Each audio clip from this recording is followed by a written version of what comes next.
हाँ, तो हम लोग शुरू कर चुके थे एसिड बेस सोल्ट के बाद मेटल नॉन मेटल।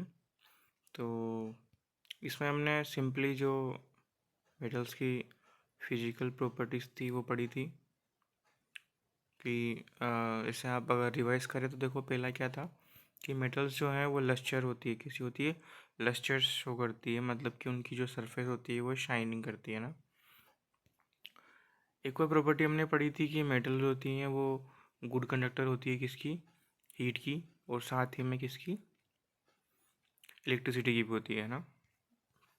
ये देखो, ये वहाँ पे ये वाला जो एक्सपेरिमेंट एक्टिविटी है 3.5, ये हमें शो कर रहा है कि मेटल जो है वो हीट की गुड कंडक्टर है। सबसे अच्छी कंडक्टर कौन कौन होती हैं हीट के लिए? सिल्वर होती है और कॉपर होती है। आपको याद रखना है साथ ही में कि लेड और मरकरी बेड कंडक्टर होते हैं, किसके, हीट के, है ना। एक्टिविटी 3.6 आपको बताती है कि मेटल जो होती हैं वो गुड कंडक्टर होती है इलेक्ट्रिसिटी की भी। और जो इलेक्ट्रिसिटी के जो वायर होते हैं ना, जो मेटल के वायर होते हैं, जो इलेक्ट्रिसिटी को फ्लो कराने में हेल्प करते हैं, जो हमारे घर की सप्लाई वगैरह में यूज़ होते हैं, उनकी जो ऊपरी कोटिंग होती है ना, जो रेड और ब्लैक वायर आते हैं, तो वो जो कोटिंग होती है, जो रबर लाइक मटेरियल जो उसके ऊपर कोट किया हुआ होता है, वो किसका बना होता है? पॉलीवाइनिल क्लोराइड का बना हुआ है। वो प्रोटेक्शन के लिए है ताकि इलेक्ट्रिसिटी का शॉक ना लगे, है ना। तो वो भी आपको याद रखना है। एक और प्रॉपर्टी होती है मेटल की कि metal produce sound on striking on a hard surface. जब भी मेटल को किसी हार्ड सरफेस पे स्ट्राइक करते हैं तब भी क्या होता है, उनसे साउंड प्रोड्यूस होता है, तो इस प्रॉपर्टी को सोनोरस बोलते हैं।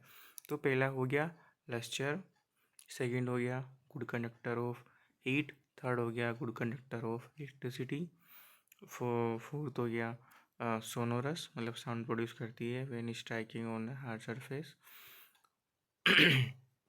एक होती है मेलिएबिलिटी कि आप मेटल को मतलब बीट करके उसको थिन शीट में बदल सकते हैं।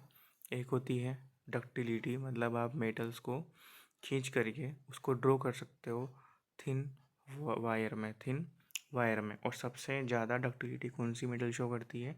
आपका गोल्ड, है ना। 1 ग्राम गोल्ड को अपन 2 किलोमीटर लंबे तार में कन्वर्ट कर सकते हैं वायर में। ओके, ये सब अपन पढ़ के आए थे। नॉन मेटल के बारे में बात अपन ने कर ली थी। क्या हम कर चुके थे नॉन मेटल्स की बात? चलो ठीक है, लेकिन फिर भी दोबारा बता देता हूँ। जैसे कि आपने देखा कि हाँ, एक और प्रॉपर्टी होती है उसकी कि वो कैसी होती है, rigid. Generally metals are rigid, है ना, सरफेस हार्ड होती है, ठीक है। और नॉन मेटल हम शुरू करते हैं, अगर हमने नहीं किया है तो एक बार अगर हो भी गया हो तो रिवाइज करें। नॉन मेटल जो होती है ना, वो इसमें आने वाले ज़्यादातर एलिमेंट कौन है? इसमें वो आते हैं हमारे पीरियोडिक टेबल के वो एलिमेंट्स नॉन मेटल में आते हैं जो कैसे फॉर्म में एग्जिस्ट करते हैं, गैसियस फॉर्म में। तो सारी की सारी गैसें तो इसमें आएंगी ही सही। तो देखिए, आप लोग यहाँ देखिएगा, जितने भी एग्जाम्पल एनसीईआरटी ने सबसे पहले इसके इंट्रोडक्शन में लिखे हैं ना, वो सब की सब क्या हैं बताइए? गैसें हैं। क्या है? गैसें हैं, जो जिनको हम जानते ही हैं कि हाँ सर ये तो गैस है ना। तो वही सब एग्जाम्पल उसमें दिए गए हैं, आप लोग ये देख पाएंगे।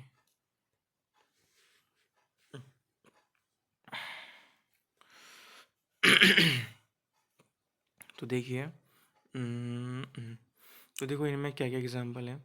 तो नॉन मेटल्स के एग्जाम्पल कार्बन है, सल्फर है, आयोडीन है, ऑक्सीजन है, हाइड्रोजन है। देखिए, आपको पता है हाइड्रोजन गैस है, ऑक्सीजन भी गैस होती है ना, पता है ना आपको। कार्बन, सल्फर, आयोडीन, ये सॉलिड है। कैसे हैं? सॉलिड फॉर्म में मिलते हैं। क्योंकि कार्बन, अरे कुछ भी, अपन भी कार्बन के बने हुए हैं, है ना। और यहाँ तक कि आप देखते हैं जो जो कुछ भी ऑर्गेनिक है वो कार्बन का ही बना हुआ है। कुल मिलाकर के किसी को बर्न करने पे वो सीधा ऐश में कन्वर्ट हो जाता है, वो कार्बन का बना हुआ है। हमारी वुड हुई, लकड़ी प्लांट से मिलती है, कार्बन की बनी हुई। हम खुद भी कार्बन के बने हुए, क्योंकि हमारे बिल्डिंग मटेरियल, बिल्डिंग ब्लॉक्स कौन है हमारी बॉडी के? वो है सर प्रोटीन्स। तो प्रोटीन्स कहाँ से मिलते हैं? दालों से मिलते हैं, वही प्लांट पार्ट है ना। कार्ब्स, कार्ब्स में भी क्या होते हैं? कार्बोहाइड्रेट, मतलब हम जो खाना हम खाते हैं उसमें भी क्या है? कार्बोहाइड्रेट है ना, कार्बोहाइड्रेट है। तो कार्बन सॉलिड होता है, कैसा होता है? सॉलिड। सल्फर ये भी सॉलिड होता है, ये भी सॉलिड होता है।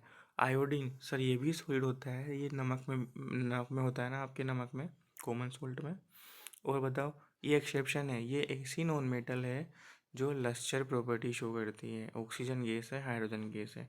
तो देखो, या तो ये सॉलिड होंगे या फिर कैसे होंगे? गैस फॉर्म में होंगे। दो ही फॉर्म में और जनरली ये एग्जिस्ट करते हैं, या तो सॉलिड फॉर्म में या फिर गैस फॉर्म में, ठीक है, आइदर सॉलिड और गैस। लेकिन एक एक्सेप्शन था, ब्रोमीन, जो किस फॉर्म में मिलता है? लिक्विड। एक्सेप्शन है, याद रखिएगा। ब्रोमीन ऐसा नॉन मेटल है जो किस फॉर्म में मिलता है? लिक्विड फॉर्म में। वहाँ पर मेटल में भी एक एग्जांपल था हमारा मरकरी, जो सारे के सारे जो भी मेटल थे वो तो रूम टेम्परेचर पर सॉलिड फॉर्म में मिलते हैं, लेकिन एक्सेप्शन होता है कौन? हमारी मरकरी। मरकरी किस फॉर्म में मिलती है बताइए? मरकरी मिलती है हमें किस फॉर्म में? लिक्विड फॉर्म में, है ना। तो यहाँ पर ये एग्जांपल हो इसके। इस तरीके से इसकी ये टेबल आप कंप्लीट कर सकते हैं। आपने कुछ एक्सेप्शन देखे थे कि रूम टेम्परेचर पे अपन मतलब इनकी फिजिकल प्रॉपर्टी पढ़ चुके थे, है ना। हमें याद आया कि हम फिजिकल प्रॉपर्टी पढ़ चुके हैं, कोई बात नहीं, रिवाइज आपका हो रहा है। तो देखो, इसमें हमने देखा था कि फिजिकल प्रॉपर्टी में कुछ एक्सेप्शन थे। तो देखो, एक एक्सेप्शन दिए हुए हैं, मतलब फिजिकल प्रॉपर्टी के अकॉर्डिंग ही हम उनको डिवाइड नहीं कर सकते, उनको बांट नहीं सकते। देखो देखो, हमने लिखा हुआ है यहाँ पे, एनसीईआरटी ने साफ लिखा है, you must have concluded that we can not group element according to their physical property alone. केवल फिजिकल प्रॉपर्टी के बेसिस पे उनको डिवाइड नहीं कर सकते, कहीं पर एक्सेप्शन भी होते हैं फिजिकल प्रॉपर्टीज़ के, है ना। जैसे एग्जांपल, ये एक्सेप्शन है, लिखा हुआ है एक्सेप्शन। तो all metals except mercury exist as solid at room temperature पे। तो हमने कहा कि मेटल्स सारी की सारी या फिर ऑलमोस्ट, ऑलमोस्ट सारी सारी नहीं बोलना है, क्या बोलना है? Almost all metals are solid and rigid in. ऐसे रिजिड होती है या सॉलिड होती है, लेकिन एक्सेप्शन हो गया ना हमारे पास, कौन हो गया? हमारा मरकरी हो चुका है। देखो, इसके बाद हमने कहा था कि मेटल्स अगर सॉलिड है, रिजिड है, तो उनके मेल्टिंग पॉइंट, बॉइलिंग पॉइंट काफ़ी हाई होंगे। लेकिन हमने कहा कि हाई मेल्टिंग पॉइंट और बॉइलिंग पॉइंट होने चाहिए थे, लेकिन गैलियम और सीजियम हमें ऐसी ऐसी मेटल्स मिलती हैं जिनके जिनके हमारे पास जो गैलियम सीजियम के जो मेल्टिंग पॉइंट है वो लो हैं। कैसे हैं? Low melting point and boiling point, है ना। कि इनको हथेली पे लेने पे इनका मेल्टिंग पॉइंट इतना कम है कि हथेली पे लेने पर ये पिघल जाते हैं। कौन? गैलियम और सीजियम। हमने बोला था गैस से याद रखें, GS तो याद रखेंगे, गैलियम, और CS से समझ लें आप सीजियम। तो गैलियम सीजियम एक्सेप्शन है, इनके मेल्टिंग पॉइंट काफ़ी लो हैं। आयोडीन नॉन मेटल होकर भी कैसी प्रॉपर्टी शो करती है? लस्चर्स, है ना। तो शाइनिंग शाइनिंग करना तो नेचर किसका है? मेटल्स का। लेकिन आयोडीन नॉन मेटल होकर भी ये प्रॉपर्टी शो करता है, तो फिजिकल प्रॉपर्टी का एक्सेप्शन हो गया। कार्बन नॉन मेटल है, एग्जिस्ट करता है डिफरेंट फॉर्म में, और जिन जिन डिफरेंट फॉर्म में कोई भी एलिमेंट एग्जिस्ट करता है नेचर में, वो सारे के सारी फॉर्म उसी क्या कहलाती हैं? एलोट्रोप्स कहलाती है। कार्बन के दो एलोट्रोप्स हैं, कार्बन कंपाउंड में, इनको आगे पढ़ेंगे हम। एक तो है डायमंड, जो हार्डेस्ट नेचुरल सबस्टांस है जो अब तक का ढूंढा गया है या जाना गया है ना। इसके अलावा हमें कुछ और नहीं मिलता है अर्थ में जो इतना हार्ड है, इतना टफेस्ट है। इसका वेरी हाई क्या है? मेल्टिंग पॉइंट, चट्टानों को पिघलाने में, है ना। रॉक्स को पिघलाने में, काटने में किसका यूज़ होता है बताइए? डायमंड का, हीरे का, है ना। इसका वेरी हाई मेल्टिंग और बॉइलिंग पॉइंट है, ठीक है। ग्रेफाइट भी इसका क्या है बताइए? एलोट्रोप। किसका? कार्बन का। किसका? कार्बन का। तो कार्बन या तो मिलेगा डायमंड की फॉर्म में, है ना, या फिर मिलेगा बताओ अपने ग्रेफाइट की फॉर्म में, ठीक है। देखो, जो ग्रेफाइट है ना, ये कंडक्टर होता है किसका? इलेक्ट्रिसिटी का, ठीक है। Is a conductor of electricity, graphite, ठीक है। देखो, ग्रेफाइट जो है ना, ग्रेफाइट की स्ट्रक्चर कैसी होती है? ये किसका, इसमें कैसी शेप मिलती है कार्बन की? हेक्सागोनल। कैसे मिलती है? हेक्सागोनल। किसमें? ग्रेफाइट में। और जो हमारा डायमंड है, इसमें बताओ कौन सी स्ट्रक्चर होती है। इसमें होती है हमारे पास थ्री डायमेंशनल स्ट्रक्चर होती है, जबकि हमारे ग्रेफाइट की हेक्सागोनल होती है। और ग्रेफाइट पर अगर हम प्रेशर लगाएं या फोर्स लगाएं तो वो इजीली टूट जाता है, क्योंकि इसमें क्या होती है, इसमें होती है इसकी लेयर्स की फॉर्म में अरेंज होता है कार्बन, है ना। जबकि हमारा जो डायमंड है उसमें और काफ़ी कॉम्पैक्ट अरेंजमेंट होता है, और एक कार्बन चार दूसरे कार्बन के साथ बॉन्ड बनाता है, तो काफ़ी कॉम्पैक्टली और टाइटली अरेंज होता है, तो वो हार्डेस्ट सबस्टांस है, ठीक है। कौन, डायमंड के बारे में बात कर रहे थे। याद रखिए, ग्रेफाइट में एक कार्बन तीन दूसरे कार्बन के साथ बॉन्ड बनाता है, और यहाँ पर कार्बन की इस स्ट्रक्चर में एक डबल बॉन्ड पाया जाता है ना। और दो कैसे बॉन्ड होते हैं बताइए, सिंगल बॉन्ड। तो two single bond and one double bond किस में पाए जाते हैं बताइए, ग्रेफाइट में। जबकि फोर सिंगल बॉन्ड पाए जाते हैं हमारे डायमंड में। ये जो आप वो फोर्थ चैप्टर पढ़ेंगे तो उसमें आएगा, ठीक है। हाँ, एल्कलाइन मेटल्स, लिथियम। हाँ देखिए, जो हमारी मेटल्स होती है ना वो रिजिड हमने पढ़ी, लेकिन इसका भी एक्सेप्शन है। कौन, alkaline metals, lithium, sodium, potassium, ली, ना, की, ये तीनों के तीनों एक्सेप्शन है। क्या है ये, एल्कलाइन मेटल्स हैं। ये इनके क्या होते हैं, इनकी लो डेंसिटी क्या होती है, लो डेंसिटी होती है, और लो मेल्टिंग पॉइंट होते हैं। लो डेंसिटी है, इजीली नाइफ से काटे जा सकते हैं। मेल्टिंग पॉइंट भी बहुत ज़्यादा क्या है, कम। तो क्या होता है, इजीली क्या होंगी, पिघल जाती हैं ना। जबकि बताओ बाकी सब जो हमारी रियल मेटल्स जिनको हम जानते हैं, ये आयरन हो गया, इनको अगर आपको मेल्ट करना है तो काफ़ी हाई टेम्परेचर पे इनको बॉईल करना, मतलब कि हीट करना पड़ेगा, बॉईल नहीं, हीट करना पड़ेगा, ठीक है।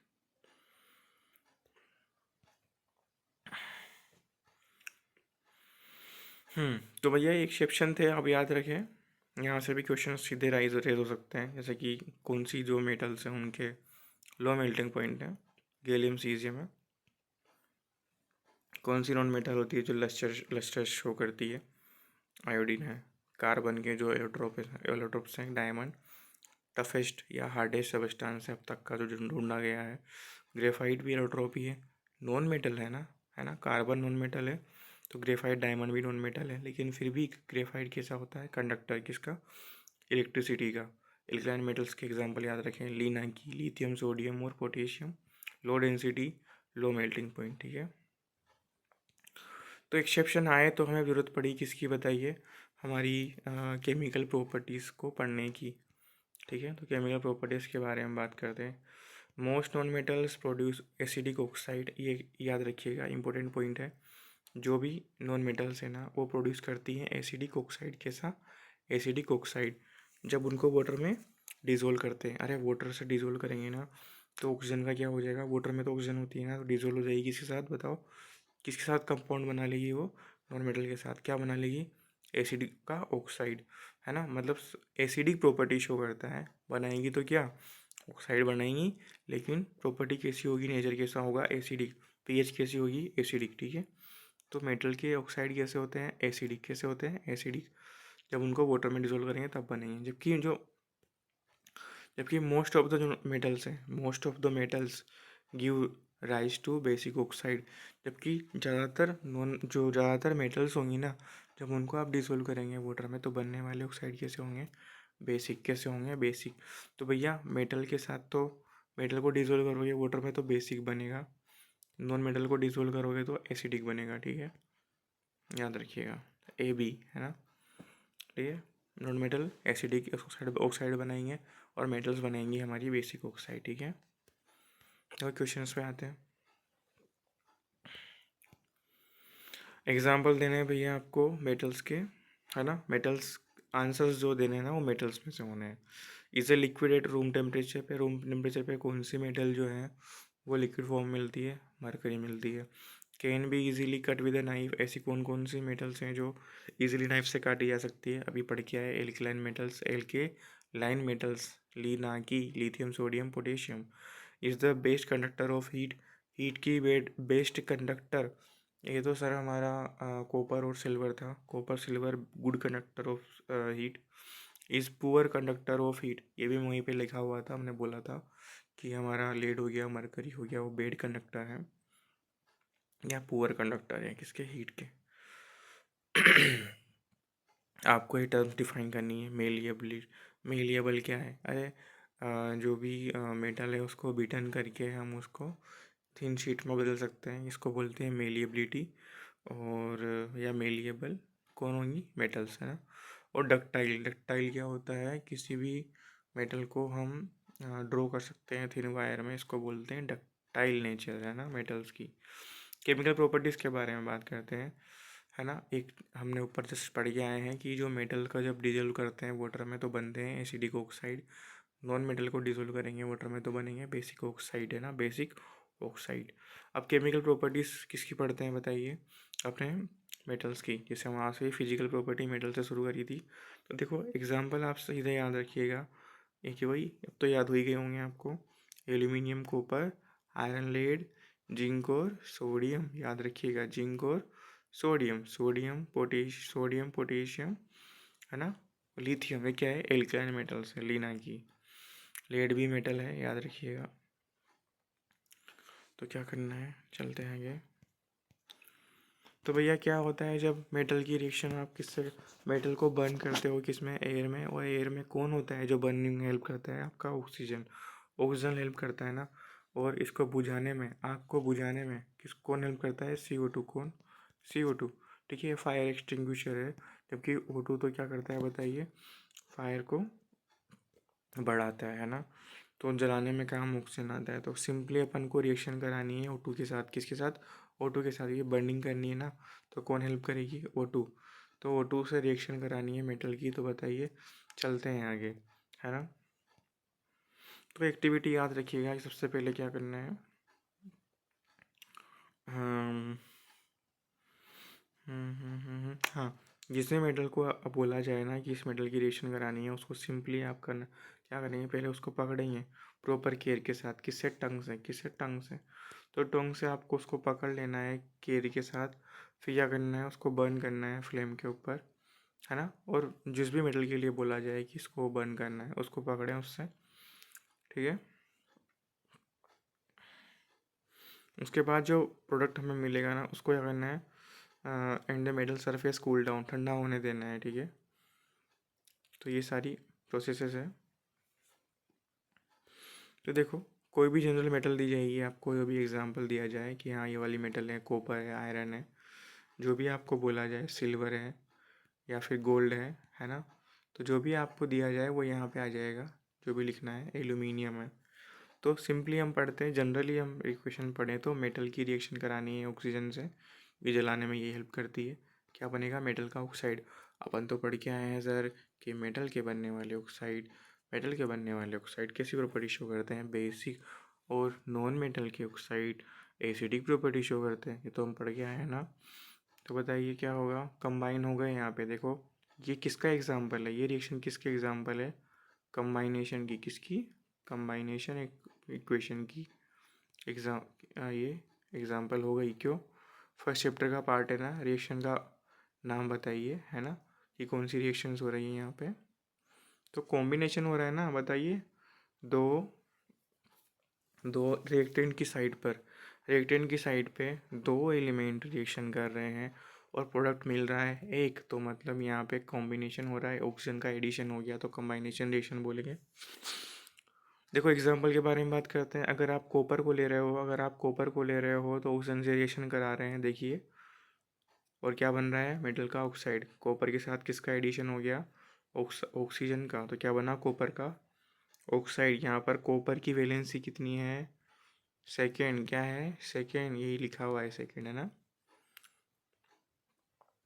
ऐसे ही अगर आप रिएक्शन कराते हैं एल्यूमिनियम की, किससे, ऑक्सीजन से, मतलब बर्निंग कर रहे हैं आप सिंपली यहाँ पर, तो क्या बनेगा, एल्यूमिनियम का ऑक्साइड बनेगा, Al2O3, क्या बनेगा, Al2O3। चलो पढ़ लेते हैं क्या लिखा है। तो देखो बनने वाले ऑक्साइड कैसे होंगे, मेटल के ऑक्साइड है क्योंकि ये, तो ये कैसे होंगे, बेसिक प्रॉपर्टी के। तो लिखा हुआ है यहाँ पे, we have learn that the metal oxide are basic in nature, metal oxide कैसे होते हैं, बेसिक होते हैं, ये हम पढ़ के आए हैं ऊपर। But some metals oxide such as aluminium oxide and zinc oxide, लेकिन एक्सेप्शन आ गया है, इम्पोर्टेंट है। एल्यूमिनियम के बनने वाले ऑक्साइड और जिंक के बनने वाले ऑक्साइड जो होते हैं ना, ये show both acidic and as well as basic behaviour. तो एल्यूमिनियम और जिंक के बनने वाले जो ऑक्साइड होंगे ना, ये एसिडिक और बेसिक दोनों बिहेवियर शो करने वाले हैं। Such as aluminium and zinc oxide show the both acidic and basic behaviour, दोनों तरह के बिहेवियर ये शो करते हैं, है ना। याद रखिए ये इम्पोर्टेंट है क्या, कि जिंक का ऑक्साइड और एल्यूमिनियम का ऑक्साइड कैसी प्रॉपर्टी शो करता है, एसिडिक भी और बेसिक भी। और क्या यहाँ पे काम का है सर, सच मेटल ऑक्साइड। अब बताइए, अगर एसिडिक होगा, एसिड तो बेस से रिएक्शन करता है और बेस एसिड से करता है। अगर एसिडिक में ऑक्साइड बने, मतलब किसके बनेंगे, नॉन मेटल्स के, तो नॉन मेटल से बनने वाले जो ऑक्साइड होते हैं वो एसिडिक होते हैं, तो बेस से रिएक्शन करते हैं। नॉन मेटल के बनने वाले ऑक्साइड बेसिक होते हैं, तो वो एसिड से रिएक्शन करेंगे। लेकिन एल्यूमिनियम और जिंक तो एक्सेप्शन है, ये मेटल्स तो हैं लेकिन बनने वाले ऑक्साइड एसिडिक भी होते हैं, बेसिक भी होते हैं। तो बताइए ये जो है ना, दोनों से रिएक्शन कर सकते हैं। अगर ये एसिडिक हैं तो बेस से करेंगे और बेसिक हैं तो एसिड से करेंगे, है ना। याद रखिए आप लोग। 21 मिनट की क्लास हो चुकी है भाई। हाँ, कीजिए, आपको बहुत कुछ कवर करवानी है। तो देखिए, एल्यूमिनियम का ऑक्साइड अभी बात किया, दोनों प्रॉपर्टी शो करता है। तो एल्यूमिनियम के ऑक्साइड Al2O3 यही तो बन रहा था, इसी को हम ले आए यहाँ पे उठा के, ठीक है। तो एल्यूमिनियम के ऑक्साइड की रिएक्शन एक बार HCl से करा रहे हैं जो एक एसिड होता है, एक बार NaOH से करवा रहे हैं जो एक बेस होता है। तो बताइए एसिड और बेस से रिएक्शन करने पे क्या हो रहा है सर, क्या हो रहा है देखते हैं। क्या हो रहा है बताइए। पहली रिएक्शन में क्या हुआ, क्या बना, AlCl3 प्लस 3H2O बना, AlCl3 प्लस 3H2O बना। अरे सर वाटर कब बनता है, न्यूट्रलाइजेशन में। किस में बनता है, न्यूट्रलाइजेशन में बनता है ना। तो ये न्यूट्रलाइजेशन तो ये हो रही है, क्यों, क्योंकि साथ में क्या बन रहा है, वाटर बन रहा है, और ये क्या है, सोल्ट क्या है। तो बताइए एसिड तो ये रहा, और अगर ये बेसिक प्रॉपर्टी रख रहा है तो एसिड और बेस की रिएक्शन हो रही है। अगर Al2O3 बेसिक नेचर रखता है तभी तो HCl से रिएक्शन करा रहे हैं, तभी तो एसिड और बेस की रिएक्शन कराने पे सोल्ट बन जा रहा है और वाटर निकल जा रहा है। ये न्यूट्रलाइजेशन का एग्जाम्पल है, न्यूट्रलाइजेशन रिएक्शन का एग्जाम्पल है। अगर मान लो Al2O3 एसिडिक नेचर रखे तो उसकी रिएक्शन किससे करा रहे हैं, NaOH मतलब बेस से। तब भी क्या बनेगा, सोल्ट बनेगा और वाटर रिलीज होगा। लेकिन बनने वाले जो सोल्ट है वो डिफरेंट डिफरेंट है। ऊपर AlCl3 बनता है क्योंकि रिएक्शन किससे करा रहे हैं, HCl से। यहाँ पे क्या है, NaOH से रिएक्शन कराते हैं बेस से, मतलब ये कैसा है, एसिडिक। नीचे वाले रिएक्शन में तो ये एसिडिक बिहेव करता है, ऊपर वाले में बेसिक। कौन, एल्यूमिनियम का ऑक्साइड। दोनों रिएक्शन दे दी गई है। तो AlO2 बनता है भैया बेस से रिएक्शन कराने पे, मतलब जब ये एसिडिक नेचर रखता है तो बेस से रिएक्शन करा रहे हैं तो बन रहा है NaLO2, है ना। ये क्या है बताओ, सोडियम एल्यूमिनेट, जो क्या होता है, मेटल का सोल्ट है। कि न्यूट्रलाइजेशन रिएक्शन में सोल्ट बनता है और वाटर बनता है ना। देखो most of the metal oxide are insoluble in water. तो बनने वाले जो मेटल के ऑक्साइड होते हैं ना, वो ज़्यादातर कैसे होते हैं, इनसोल्यूबल। कैसे होते हैं, इनसोल्यूबल होते हैं। लेकिन कुछ ऑक्साइड जो डिज़ोल्व हो जाएं, कुछ ऑक्साइड मेटल के जो डिज़ोल्व हो जाए उनको बोलेंगे एल्केलाइंस। क्या बोलेंगे, एल्केलाइंस। एग्जाम्पल किस किस के हो गए, सोडियम का ऑक्साइड हो गया और पोटेशियम का ऑक्साइड, मतलब alkaline metals. Lithium, sodium, potassium, इनसे बनने वाले जो ऑक्साइड होंगे ना, इनसे बनने वाले जो ऑक्साइड होंगे वो वाटर में डिसोल्व हो जाते हैं, इसलिए क्या कहलाते हैं, एल्केलाइन कहलाते हैं, एल्केलाइन, एल्केलाइन ऑक्साइड, ठीक है। वो बताओ वाटर में डिसोल्व हो रहे हैं कौन, देखो ये क्या है, यही तो है ऑक्साइड, Na2O और K2O। किस में डिसोल्व हो रहे हैं, H2O में, लिक्विड होता है, दिखाई हुई है स्टेट। तो डिसोल्व होने पर क्या बन रहा है, अरे ये तो सोल्टी, ये तो बेस है, NaOH बेस है और KOH भी बेस है। तो याद रखिए, जब Na2O और K2O मतलब कि ऑक्साइड को, जो ऑक्साइड वाटर में डिसोल्व हो जाते हैं, मतलब रिएक्शन कर लेते होंगे, देखो ये डिसोल्व होना ही दिखाया है कि H2O के साथ घुल जा रहा है और क्या बना रहा है, NaOH। जब Na2O H2O के साथ रिएक्शन करता है तो NaOH बनता है, K2O H2O के साथ रिएक्शन करता है तो KOH बनता है, याद रखिए। तो हर एक मेटल के ऑक्साइड डिजोल्व नहीं होते, केवल किसके होते हैं, एल्कलाइन मेटल्स के ऑक्साइड डिजोल्व होते हैं, है ना। रिएक्शंस इंपॉर्टेंट है। दोनों जीरो क्वेश्चन बन सकता है क्या, सारे ऑक्साइड तो मेटल के बेसिक होते हैं, एक्सेप्शन एल्यूमिनियम और जिंक के ऑक्साइड। कभी ये एसिडिक हो जाएंगे, कभी ये बेसिक हो जाएंगे। जब एसिडिक हो जाए तो बेस से रिएक्शन कराओगे तब भी सोल्ट बनेगा, वाटर बनेगा। और अगर बेसिक हो जाए, मतलब एसिडिक हो जाए तो बेस से कराओ, और बेसिक हो जाए तो एसिड से कराइए, ठीक है। दोनों कंडीशन में सोल्ट वाटर बनते हैं। रिएक्शन आप देख सकते हैं ये दोनों, ठीक है। ऊपर वाली में ये बेस बना है, ऑक्साइड है ना, और नीचे वाली में एसिड बना है, तभी तो किससे रिएक्शन कराइए, नीचे वाली में बेस से। चलिए, और दूसरा क्या है यहाँ पे, क्या याद रखना है इस प्रॉपर्टी में, कि सारे ऑक्साइड तो वाटर में डिजोल्व नहीं होते, लेकिन जो डिजोल्व हो जाते हैं ना वो कैसे होते हैं, एल्कलाइन मेटल्स के, है ना। जैसे कि सोडियम का ऑक्साइड और पोटेशियम का ऑक्साइड वाटर में डिजोल्व हो जाता है, इसलिए क्या कहलाया ये, एल्केलाइन ऑक्साइड्स, ठीक है। क्या बनाते हैं, NaOH बनाते हैं, वाटर में डिजोल्व हो गया वो KOH बनाते हैं, याद रखिएगा। हाँ, आगे चलते हैं। तो एक केमिकल प्रॉपर्टी हम पढ़ चुके हैं ना। सारी की सारी जो मेटल्स होती है ना वो सेम सेम रेट से रिएक्शन नहीं करती ऑक्सीजन से। देखा अपन ने ऊपर, बर्निंग करने के लिए ऑक्सीजन से रिएक्शन करा रहे हैं। बर्निंग में है ही क्या, ऑक्सीजन से रिएक्शन कराना ही है। तो सारी metals, all metal do not react with oxygen at same rate से रिएक्शन नहीं करती, मतलब सेम रेट से नहीं चलती। कुछ चीज़ें होती है ना यार, आप मतलब कोई भी दो अलग अलग सबस्टांस ज़रूरी नहीं है कि सेम रेट से रिएक्शन करे किसी से भी, है ना। भाई नमक को पानी में घोलना और शुगर को पानी में घोलना दोनों सेम रेट से नहीं होता ना। कोई होगा दोनों में से जो अच्छे से जल्दी डिजोल्व हो जाएगा, कुछ होगा जिसको ज़्यादा ज़्यादा हमें स्टीर करना पड़ेगा, घुमाना पड़ेगा। तो वैसे ही मेटल्स का भी वही हिसाब किताब है। Different metal show different reactivity towards oxygen. अलग अलग मेटल्स अलग अलग रेट से रिएक्शन करती है ऑक्सीजन के साथ। Metal such as potassium and sodium react with vigorously. तो देखिए हमारी जो पोटेशियम और सोडियम जो मेटल है, मतलब एल्कलाइन मेटल्स है, वो विगरसली मतलब बहुत तेज़ी से रिएक्शन करती है ऑक्सीजन के साथ, कि ये आँख पकड़ लेती हैं। अगर इनको खुले में रख दो तो बाहर निकालोगे ऑक्सीजन की प्रेजेंस में तो ये क्या कर लेंगी, बताइए, लिखा हुआ है catch Fyers.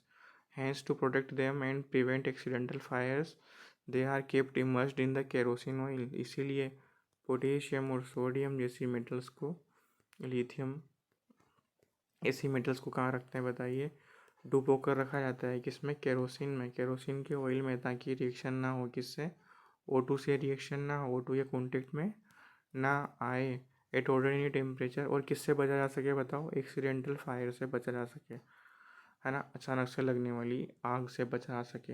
Eight ordinary temperature the surface of metal such as magnesium aluminium zinc lead are covered with the thin layer of the oxide.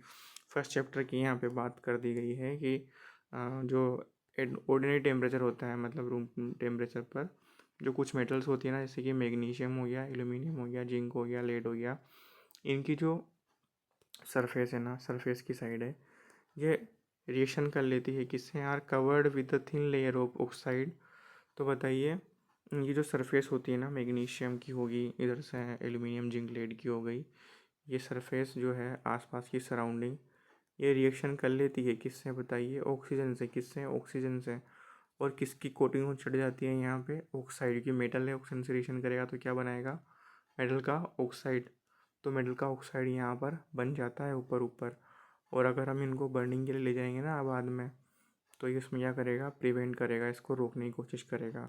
Magnesium के वायर को बर्निंग करने से पहले उसको सैंड पेपर से रगड़ कर साफ क्यों करते हैं, क्या हटाते हैं उससे, ऑक्साइड की लेयर को हटाते हैं। मैग्नीशियम के ऑक्साइड की लेयर चढ़ जाती है ना, उसको हटाया जाता है, उसको हटाया जाता है ना। तो वही लिखा हुआ है, the protective oxide layer prevent the metal from further oxidation. Iron does not burn on heating, but the iron filings burns vigorously when sprinkled on the flame of the burner. Iron जो होता है ना वो burn नहीं करता, वो नहीं जलता है, लेकिन आयरन के जो छोटे छोटे से पीस होते हैं ना, आयरन फिलिंग्स बोलते हैं, आयरन फिलिंग्स, वो विग्रसली रिएक्शन करते हैं किससे, जब उनको फ्लेम या बर्नर के ऊपर लेके आता है ना। कॉपर भी नहीं जलता है, कॉपर भी बर्न नहीं होता है। Copper does not burn but the hot metal coat with the black colour layer of copper second oxide. देखो जलता नहीं है लेकिन उसके ऊपर ब्लैक कलर की चढ़ जाती है, कोटिंग चढ़ जाती है। क्या होता है वो? कॉपर का ऑक्साइड होता है, कॉपर सेकेंड ऑक्साइड होता है। Silver gold do not react with the oxygen at even at high temperature. तो बताइए हमारी जो सिल्वर है और गोल्ड है, मतलब Ag है और Au है, ये भी रिएक्शन नहीं करते किससे? ऑक्सीजन से।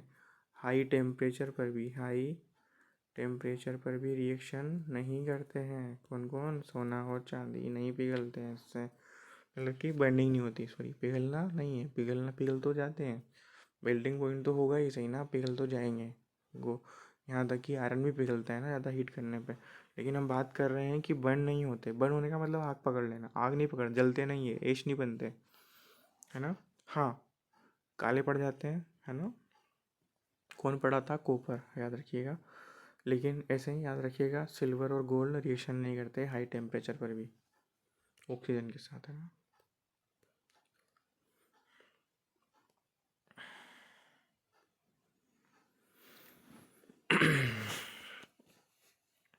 देखिए अगली एक, ये जो येलो बॉक्स आया है इसमें भी एक काम की चीज़ है, याद रखिएगा। What is anodising? What is anodising या एनोडाइजिंग क्या है? ऐसा क्वेश्चन अगर आपको आया तो ध्यान रखिए, is a process of forming a thick oxide layer of aluminium.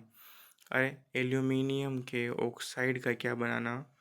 Layer बनाना, है ना। Thick layer, thick oxide layer of aluminium, aluminium की ऑक्साइड लेयर बनाना।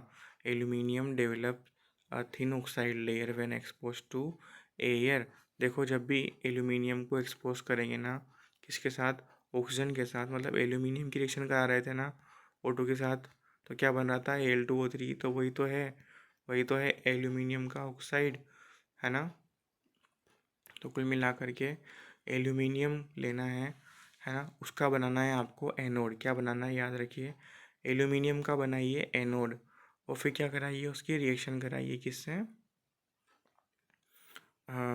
अपनी एयर से, है ना। तो बताइए कैसे करना है? देखो उसी प्रोसेस को बोलते हैं एनोडाइजिंग। लेकिन होता क्या है? ये ऑक्साइड, एल्यूमिनियम के ऑक्साइड की थिन लेयर बनाना। Aluminium develops a thin oxide layer when expose to air. The aluminium oxide coat makes resistance to further corrosion.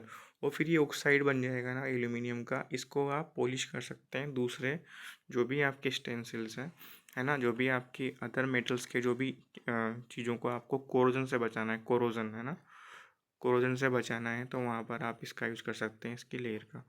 The resistance can be improved further by making the oxide layer thicker.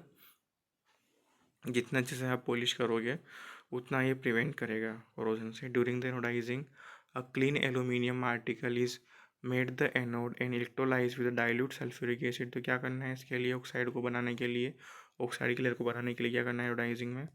Aluminium का, aluminium को लेना है, clean aluminium लेना है, उसको क्या बनाना है? Anode.